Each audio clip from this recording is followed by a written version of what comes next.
Salam jumpa kembali saudara-saudariku yang terkasih dalam Tuhan kita Yesus Kristus. Salam sejahtera untuk kita semua. Berkat Allah yang Maha Kuasa senantiasa menyertai kita.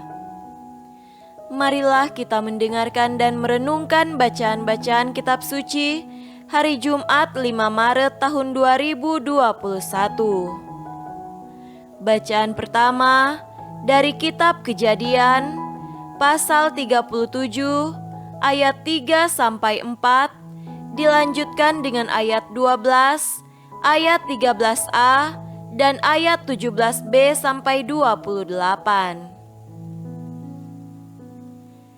Israel lebih mengasihi Yusuf dari semua anaknya yang lain, sebab Yusuf itulah anaknya yang lahir pada masa tuanya. Dan ia menyuruh membuat jubah yang maha indah bagi dia. Setelah dilihat oleh saudara-saudaranya bahwa ayahnya lebih mengasihi Yusuf dari semua saudaranya, maka bencilah mereka itu kepadanya dan tidak mau menyapanya dengan ramah. Pada suatu kali, pergilah saudara-saudaranya menggembalakan kambing domba ayahnya dekat Sikem. Lalu Israel berkata kepada Yusuf, "Bukankah saudara-saudaramu menggembalakan kambing domba dekat Sikem? Marilah engkau kusuruh kepada mereka." Maka Yusuf menyusul saudara-saudaranya itu, dan didapatinyalah mereka di Dotan. Dari jauh ia telah kelihatan kepada mereka, tetapi sebelum ia dekat pada mereka, mereka telah bermufakat mencari daya upaya untuk membunuhnya. Kata mereka seorang kepada yang lain, "Lihat, tukang mimpi kita itu datang. Sekarang, marilah kita bunuh dia dan kita lemparkan ke dalam salah satu sumur ini, lalu kita katakan, seekor binatang buas telah menerkamnya. Dan kita akan lihat nanti bagaimana jadinya mimpinya itu." Ketika Ruben mendengar hal ini, ia ingin melepaskan Yusuf dari tangan mereka. Sebab itu katanya, "Janganlah kita bunuh dia."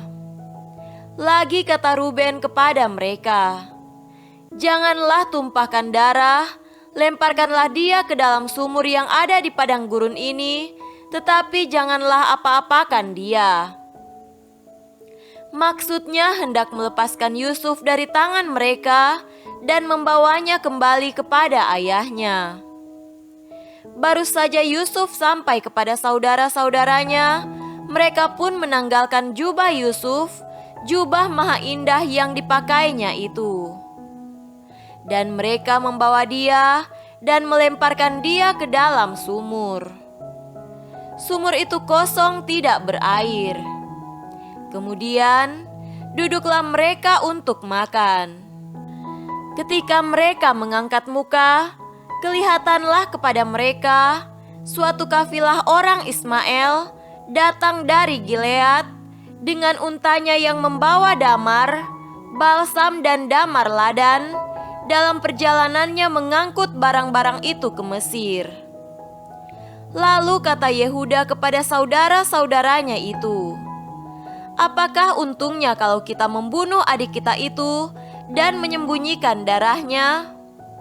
Marilah kita jual dia kepada orang Ismail ini, tetapi janganlah kita apa-apakan dia, karena ia saudara kita, darah daging kita." Dan saudara-saudaranya mendengarkan perkataannya itu. Ketika ada saudagar-saudagar Midian lewat, Yusuf diangkat ke atas dari dalam sumur itu, kemudian dijual kepada orang Ismail itu dengan harga 20 shikal perak. Lalu Yusuf dibawa mereka ke Mesir. Demikianlah sabda Tuhan. Syukur kepada Allah.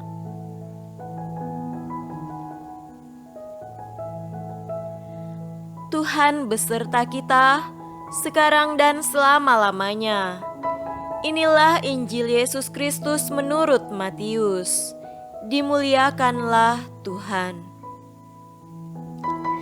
Injil Matius pasal 21 ayat 33 sampai 43 dilanjutkan dengan ayat 45 sampai 46. Dengarkanlah suatu perumpamaan yang lain.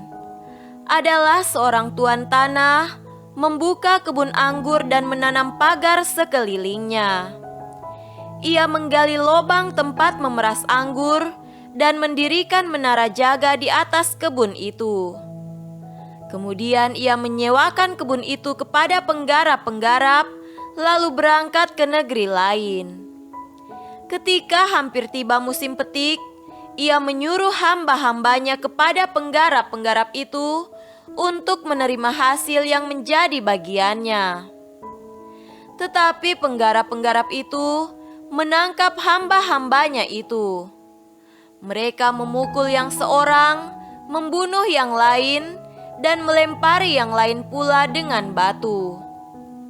Kemudian tuan itu menyuruh pula hamba-hamba yang lain lebih banyak daripada yang semula, tetapi mereka pun diperlakukan sama seperti kawan-kawan mereka.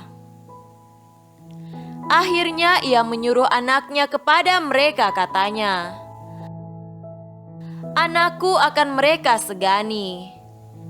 Tetapi ketika penggarap-penggarap itu melihat anaknya itu, mereka berkata seorang kepada yang lain, "Ia adalah ahli waris, mari kita bunuh dia, supaya warisannya menjadi milik kita." Mereka menangkapnya dan melemparkannya keluar kebun anggur itu, lalu membunuhnya. Maka apabila tuan kebun anggur itu datang, apakah yang akan dilakukannya dengan penggarap-penggarap itu? Kata mereka kepadanya, "Ia akan membinasakan orang-orang jahat itu, dan kebun anggurnya akan disewakannya kepada penggarap-penggarap lain yang akan menyerahkan hasilnya kepadanya pada waktunya."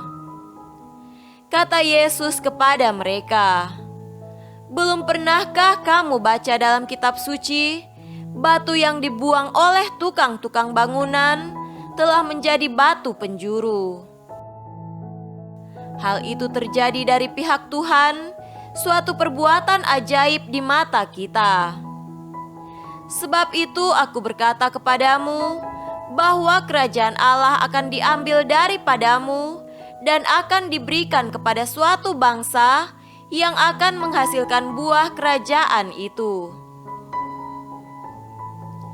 Ketika imam-imam kepala dan orang-orang Farisi mendengar perumpamaan-perumpamaan Yesus, mereka mengerti bahwa merekalah yang dimaksudkannya. Dan mereka berusaha untuk menangkap dia, tetapi mereka takut kepada orang banyak, karena orang banyak itu menganggap dia nabi. Demikianlah Injil Tuhan. Terpujilah Kristus.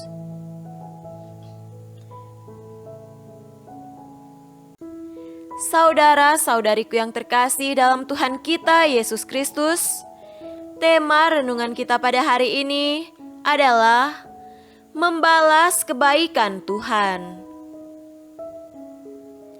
Ada sebuah pepatah mengatakan, air susu dibalas dengan air tuba. Pepatah ini memiliki arti kebaikan dibalas kejahatan. Dalam kehidupan nyata setiap hari, bahkan mungkin pengalaman kita sendiri, kita sering menjumpai pengalaman seperti itu. Pada zaman sekarang ini, di mana media sosial seolah menjadi barang wajib dan tempat curhat manusia, ungkapan-ungkapan ini sering muncul dalam postingan. Ada orang diberi pinjaman, tapi ketika ditagih sangat susah. Malahan sering terjadi lebih galak yang ditagih daripada yang menagih. Ada orang yang waktu susah ditolong, tapi ketika sudah sukses, menjadi lupa bahkan jahat kepada yang menolong. Saudara-saudariku terkasih, bacaan Injil pada hari ini berbicara tentang perumpamaan kebun anggur. Pemilik kebun anggur begitu baik dan menyewakan kebun anggurnya kepada penggarap-penggarap. Para penggarap terbantu dan mendapat penghasilan, sementara pemilik kebun anggur juga mendapatkan keuntungan.